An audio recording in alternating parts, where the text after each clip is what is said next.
네, 5주차 3강입니다. 네, 지금까지 우리는 동기에 대해서 쭉 살펴보고 있는데요. 3강에서는 학습과 관련된 동기 요인, 그 다음에 사회적 동기와 정신건강 간의 관계에 대해서 살펴보도록 하겠습니다. 학습과 관련된 동기 요인입니다. 첫 번째로 성취 동기인데요. 성취 동기는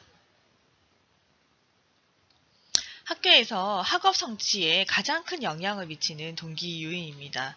그쵸? 그래서 이 성취 동기는 도전적이고 쉽지 않은 어려운 과제를 함에도 불구하고 끝까지 성공적으로 수행하려고 하는 욕구, 이 성취 동기가 강한 아이들이 이후에 학업 성취도가 상당히 높다라는 연구 결과들은 전 세계적으로 많이 나오고 있습니다.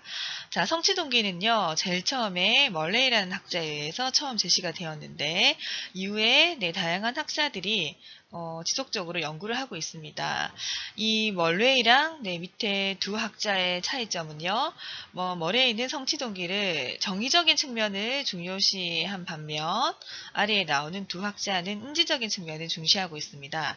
자, 그 첫 번째 학자가 맥클란드라는 학자는 인지적인 측면에서 아동에게 이런 성취에 대한 보다 높은 욕구를 형성시킬 수 있다라고 믿고 이들에게 성취 동기 육성 프로그램을 개발해서 적용한 사람입니다. 자, 두 번째, 애킨슨이라는 학자는 성취하고자 하는 욕구를 실패 회피 동기와 함께 설명을 하고 있습니다. 그래서 이 학자는 성취 동기를 이해하는데 좀 더 유용한 시각을 제시하였는데요. 다음에 이 부분에 대해 살펴보도록 하겠습니다. 네, 다음 표를 보시겠습니다. 다음 표는 앞에서 설명드린 그 애킨슨이 한 연구인데요. 성취 동기와 과목 선택 간의 관계를 잘 보여주고 있습니다. 지금 연두색이 성공 추구 동기형, 그다음에 두 번째 주황색이 실패 회피 동기형입니다. 자, 이 둘이 지금 과제 난이도에 대해서 선택한 하, 중, 상이 다르죠.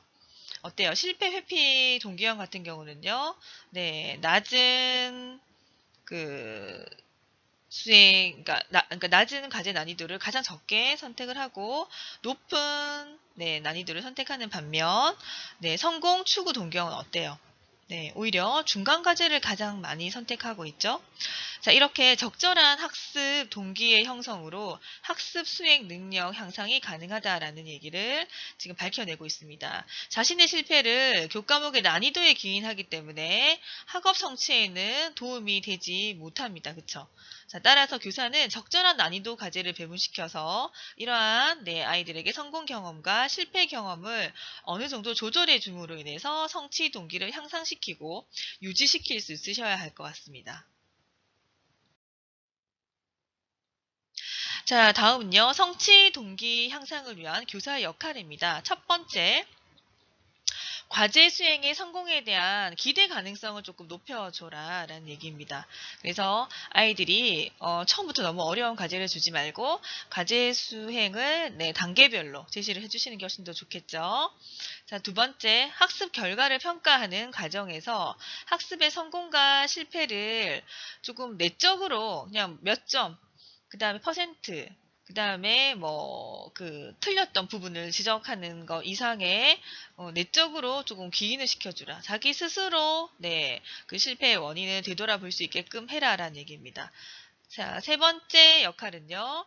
자, 수행에 실패를 했었을 때 최대한 벌은 최소화하라고 합니다. 말하지 않아도 알고 있겠죠. 그 다음에 이후에 네가 이런 부분을 조금 더 공부를 하면은 더 높은 성취를 할 수 있을 것 같아 라는 가능성과 그 다음에 이번 그 과제 또는 수행평가를 통해서 얻게 되는 시사점을 구체적으로 교사가 명시를 해주는 게 벌을 강화하는 것보다는 훨씬 더 나은 성취 동기를 높이는 방법입니다. 자, 다음은요. 귀인, 그 다음에 학습된 무력감, 자아 효능감에 대해서 살펴보도록 하겠습니다. 네, 학습 동기와 밀접하게 관련을 맺고 있는 요인들로 제가 지금 세 가지를 가져와 봤는데요. 귀인 동기. 앞에서 우리가 이제 귀인 이론 배우셨죠? 어디에 내가 그 성공과 실패의 원인을 두는지. 어디에, 그 다음에 어떻게 내가 귀인을 하는지에 따라서, 네, 상당히 이 그 동기는 네, 달라질 수 있다라는 거를 앞에서 배우셨습니다. 그다음 두 번째, 학습된 무력감. 자, 이 친구들은요, 이제 영유아기에 뭐 지속적으로 뭐 실패의 경험이라든지, 네, 동기부여가 되지 않은 상태로 이제 초등학교나 중학교에 넘어갑니다. 그러면 이제 아이들이 거의 다 포기된 상태예요. 아무리 노력해도 나는 할 수 없다는 것을 알아요, 선생님. 이러한 표현들을 쓰게 됩니다. 해서 자신이 해결할 수 있는 과제조차도 시도조차 해보지 않으려는 거.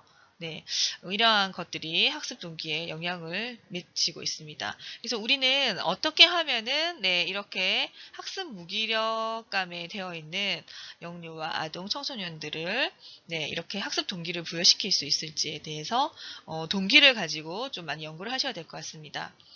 그다음 세 번째로 자아효능감입니다. 기술이나 능력의 숙달을 창의적인 과정 자체에서 스스로가 인식할 수 있도록 하셔야 되고요. 결과보다는 과정 중심, 그 다음에 아이들의 방법 중심이 훨씬 더 효과적이고, 그 다음에 자신의 장점을 조금 찾는 과제들을 많이 하시는 게 좋아요. 이런 것들을 통해서 자아효능감을 높여줄 필요가 있겠습니다. 네, 다음은 사회적 동기와 정신 건강에 대해서 살펴보도록 하겠습니다. 먼저 동기의 수준에 따른 정신 건강인데요. 자, 우리는 1차적인 동기, 네, 이것은 바로 생물학적인 동기로서 인간이 살아가면서 반드시 채워야 하는 욕구와 관련된 동기입니다. 자, 이런 생물학적인 1차원적인 동기는 학습되지 않고, 네, 생리적인 욕구, 태어날 때부터 이미 인간이 가지고 태어난 거예요. 네, 죽음과 삶과 관련해서 네, 가장 필수적인 거, 생리적인 동기라고도 할 수 있죠. 자, 그래서 반드시 인간은 네, 음식을 섭취해야 하고, 일정 시간의 수면을 취해야 하고, 뭐 성욕을 가지고 있고, 기타 등등 뭐 이러한 욕구들이 있겠죠. 자, 그 다음에 2차적인 동기를 보시면요. 이 2차적인 동기는 사회적인 학습에 의해서 생겨난 것으로 사회적인 동기입니다. 자, 이것은 타인과의 관계에 의해서 생겨나는 동기. 예를 들자면은 뭐 친구 관계, 이성 관계 이런 것들을 통해서 뭔가 내가 사회적으로 관계를 하고자 하는 동기가 생겨난다는 거죠. 자, 그다음 자신의 가치관과 관련되어서 습득되어지는 이런 사회적인 동기. 그래서 한 인간이 어떤 문화, 어떤 집단에 있는지에 따라서 이 사회적인 동기가 또 달라지기도 합니다. 자, 이 2차적인 동기는요, 이런 관계 지향적인 동기이기 때문에 상당히 긴장을 추구하는 동기다라고 말할 수 있습니다. 자, 이러한 동기가 인간의 정신 건강에까지 영향을 미치는데요. 보시면 2차적인 동기가 너무 강해서 그쵸. 여러분 실연을 당했을 때 식음을 네, 전폐하고 막 이렇게 몸살이 난다든지 그쵸? 네, 결국에는 네, 자살을 하는 경우에까지 사건들이 이제 신문 기사를 통해 접할 수 있는데 자, 이러한 경우를 우리는 이런 2차적인 동기가 너무 강해서 기본적인 인간이 삶을 지속해야 하는 1차적인 동기까지 희생시키는 경우들을 볼 수 있습니다. 그 다음에 이제 사업에 실패를 했었을 경우, 그쵸? 뭐 이런 여러 가지 사회적인 이런 동기에 대한 너무나 집착 때문에 네, 기본적으로 인간이 살아가야 되는 욕구까지 저버리는 거. 그렇죠. 그래서 이런 것들에 대해서 우리가 어떻게 하면 2차적인 동기와 1차적인 동기를 잘 절충하면서 현명하게 네, 그 긍정적인 정신건강으로 살아갈지에 대해서도 고민을 한번 해보실 필요가 있습니다. 자, 다음은 욕구 유형에 따른 동기인데요. 자, 욕구를 가장 처음 네, 설명하셨던 머레이라는 학자가 지금 10가지 정도의 욕구를 좀 얘기하고 있습니다. 자, 여러분, 성취 욕구, 당연히 다 아시는 거죠? 인간은 누구나 태어날 때부터 이 성취를 하고자 하는 욕구를 가지고 태어난다고 합니다. 갓 태어난 아기에서 이제 영아기, 걸음마기를 시작하는 이런 영아아이들도 보면요. 자기가 목표로 한 어떤 장난감이나 이런 것들을 성취하고, 네, 그거에 대한 만족감을 까르르 웃으면서 느끼려고 하는 이런 욕구를 가지고 태어났습니다. 자, 말하지 않아도 우리는 친해. 누군가 뭡니까? 항상 이렇게 친해지려고 하는 욕구. 네, 어린 영유아들도 보면요. 자신이 관심의 대상인 이런 또래와 함께 뭔가 놀이를 하려고 하는 욕구를 보입니다. 자, 그 다음에 지배의 욕구. 네, 유아아이들도 같은 경우를 보면요. 항상 자기가 다른 또래에 비해서 약간 우위에 있으려고 그러고 누군가를 뭡니까 시키려고 하고 그쵸? 이게 뭔가 네 이렇게 지배에 대한 욕구를 또 가지고 태어납니다. 자, 그 다음에 말하지 않아도 과시를 합니다. 과시 욕구. 우리 집에 이런 장난감이 너무너무 많아. 그래서 어린 영유아들을 보면서도 우리 멀레이가 얘기하는 이 과시 욕구들을 흔히 볼 수 있습니다. 다음은요. 네, 굴욕을 회피하려고 하는 욕구. 네, 어린 영유아들인 경우에도요, 뭔가 창피를 당하는 상황이나 이런 것들에 대해서, 네, 피한다든지, 들으려 하지 않는다든지, 이런 굴욕에 대해서 회피를 하려고 하는 욕구는 우리가 인간이 기본적으로 가지고 태어난 욕구인 것 같습니다. 그 다음에 뭔가 양호, 케어, 좀 보호를 받고자 하는 욕구, 그쵸? 누군가 뭐 다쳤을 거라든지 아팠었을 때 뭡니까? 계속 뭐 나 엄마 이렇게 다쳤어. 나 지금 몸 상태가 안 좋아. 표정이나 또는 말이나 이런 행동으로 우리에게 이런 양호의 욕구를 메시지를 보내고 있죠. 자, 그 다음에 질서에 대한 욕구도 가지고 태어납니다. 자, 어린 애기들도 보면 시키지 않아도 뭔가 정리정돈을 한다든지, 네, 유사한 자동차들을 이렇게 차례 줄을 세운다든지, 그 다음에, 네, 교통 신호라든지 이런 것들에 대해서 뭐, 잘 지키려고 한다든지, 이런 기본적인 질서에 대한 욕구도 우리는 가지고 있습니다. 다음은 유의에 대한 욕구.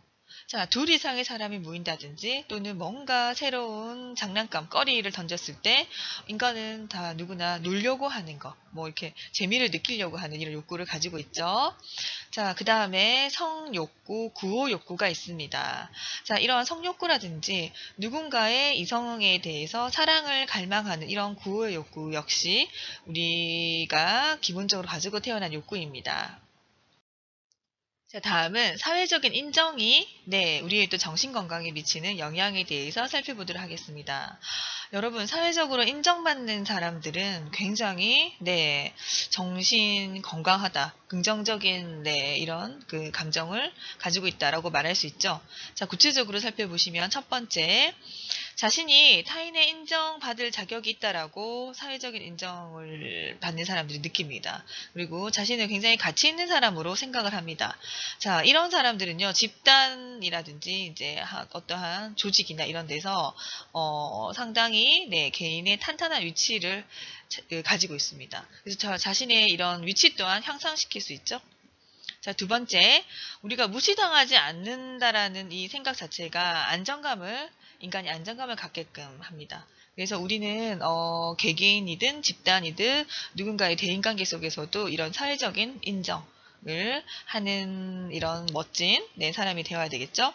세 번째, 인정하는 자와 또는 받는 자 간의 긴밀한 유대관계를 형성합니다. 자, 사람은 말하지 않아도요, 자신을 인정해주는 사람을 계속 만나려고 합니다. 이게 바로 긴밀한 유대관계인데요. 네 번째, 어떤 행동이 개인에게 좋은지를 명료하게 합니다.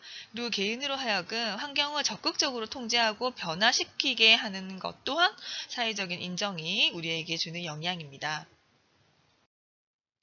자, 다음으로는요, 동기가 건강하고 건전한 사람의 특성에 대해서 살펴보도록 하겠습니다. 자, 여기서 말하는 동기는 좀 내적인 동기부여가 잘 돼 있는 사람을 얘기하겠죠. 첫 번째, 자기와 타인의 이런 본성의 네, 결점이라든지 또는 죄, 나약함 등의 유감이나 불평 없이 받아들인다. 뭐 그런 단점을 가질 수도 있어. 이렇게. 자, 두 번째, 행동이나 내면 생활, 그 다음에 사고 충동에 있어서 조금 자발적인 경향을 보입니다. 그 다음에 사람들에게 혼란을 야기시키는 모든 것들을 조금 초연하고, 자, 이런 혼란스러운 상황을 약간 좀 무관심하면서 침착하고 냉정을 잘 유지합니다. 다음, 물질적, 사회적인 환경에 비교적 독립적입니다. 이제 물질의 영향을 많이 받지 않는다는 얘기가 되겠고요. 자, 삶의 기본적인 것들을 굉장히 네, 경외하고 희열하고 경외하고 황홀한 느낌으로 네, 어떻게 보면은 저 사람 참 천진무구하다. 자연의 변화나 이런 거에도 굉장히 민감해서 아름다움을 만끽한다. 그런 느낌들을 표현하는 사람이 되겠습니다. 다음 여섯 번째로는요, 정상적인 경험을 하고 그것들을 사람들과 소통을 합니다. 자, 그 다음에, 네, 공동의 이런 사회적인 정서를 가집니다. 자, 우리가 이제 사회적인 시사적인 문제들, 상황들이 터졌었을 때, 그 사회적인 공감, 이제 공통된 이런 정서를 느끼는 것 또한 상당히 중요하죠. 자, 그 다음으로 다른 성인들보다 좀 더 깊고 심오한 대인관계를 가집니다. 여기서 말하는 것은 대인관계의 수를